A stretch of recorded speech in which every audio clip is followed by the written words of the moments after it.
একেবারে দিনের আলোয় প্রকাশ্যে তৃণমূলের দাপুটে নেতাকে তাড়া করে নৃশংসভাবে খুন। পয়েন্ট ব্ল্যাঙ্ক রেঞ্জ থেকে একের পর এক গুলি করে ঝাঁঝরা করে দেওয়া হলো।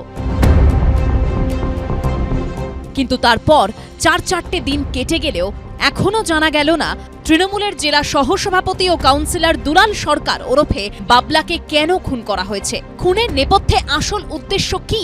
রাজনৈতিক কারণ, টাকা পয়সার বিবাদ, নাকি ব্যক্তিগত কারণ? খুনের পেছনে আসল মাথা কে? এখনো পর্যন্ত 5 জন গ্রেপ্তার হলেও এসব কিছুই জানাতে পারছে না পুলিশ। জানিয়ে এদিনও আশঙ্কা প্রকাশ করলেন নিহতের স্ত্রী। আসল লোক যে তাদেরকে যেন লুকিয়ে না রাখা হয় কোনোভাবেই। যদিও বিরোধীরা পরিষ্কার বলে দিচ্ছে আসলে ভয়ঙ্কর এই হত্যাকাণ্ডের পিছনে তৃণমূলেরই হাত রয়েছে, তাই কার্যত হাত গুটিয়ে বসে আছে পুলিশও। কি করে ধরা পড়বে? এ তো শস্যের মধ্যে ভূত। তৃণমূল দলের লোক জড়িত তাই কিছু জানা যাচ্ছে না, তৃণমূলের নেতারা জড়িত তাই কিছু জানা যাচ্ছে না। পুলিশ কি জানে না? সব জানে পুলিশ। সিআইডি কি জানে না? সব জানে। কিন্তু কি বাঁচাতে হবে কাকে? তৃণমূলের অপরাধীকে।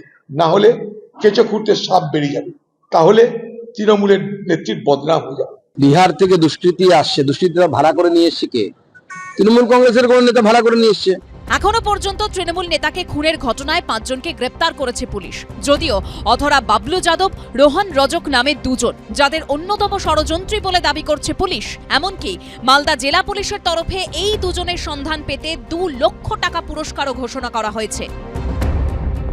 কিন্তু যেভাবে তদন্ত চলছে তাতে খুশি নয় নিহতের পরিবার থেকে স্থানীয় তৃণমূলের একাংশ। সবার একটাই প্রশ্ন, তৃণমূল নেতা খুনের নেপথ্যে আসল মাথা কে? দেখবেন আমাদের যারা যারা ধরা পড়েছে এরা হচ্ছে পাতা মানে ব্রাউন সুগারের সঙ্গে যুক্ত। কেউ ডিলার, কেউ খায়, কেউ বিক্রি করে। বাইরে থেকে 2 জনকে সাব শুটারকে নিয়ে আসা হয়েছে। আমরা বিহারের নাম এখানে এসেছে। 7 জন না, এর পিছনে বড় মাথা আছে, সেই মাথাটাকে যাতে ধরে। বিহার থেকে দুষ্কৃতী ঢুকছে, তো আমাদের তো রাজ্যের সীমান্তটা তো অবাধ সীমান্ত। তো বিহার থেকে যদি কোনো ডাকাত, কোনো অস্ত্র নিয়ে কেউ খারাপ লোক ঢুকে পড়ে, তাহলে তো বিহারকেও দায়িত্ব নিতে হবে। কিন্তু কেন খুন হতে হলো দাপুটে তৃণমূল নেতাকে, তা আদৌ কখনো জানা যাবে? অনির্বাণ বিশ্বাস, করুণাময় সিংহ ও অভিজিৎ চৌধুরীর রিপোর্ট, এবিপি আনন্দ।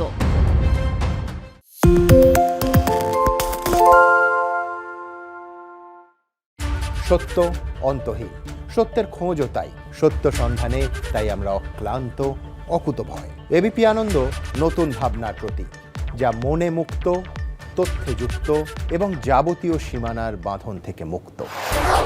সীমা না শব্দটির মধ্যে লুকিয়ে আছে মানা শব্দটি, যেন চোখ রাঙানি এক অদৃশ্য বেড়াজাল, যা আটকে রাখে আমাদের এক ছোট্ট গণ্ডির মধ্যে। একমাত্র সঠিক খবরই গড়ে তুলবে এক মুক্ত সমাজ। সেই জগৎ গড়ার লক্ষ্যে কোনো সীমানার ঠুকুটি আমরা মানব না।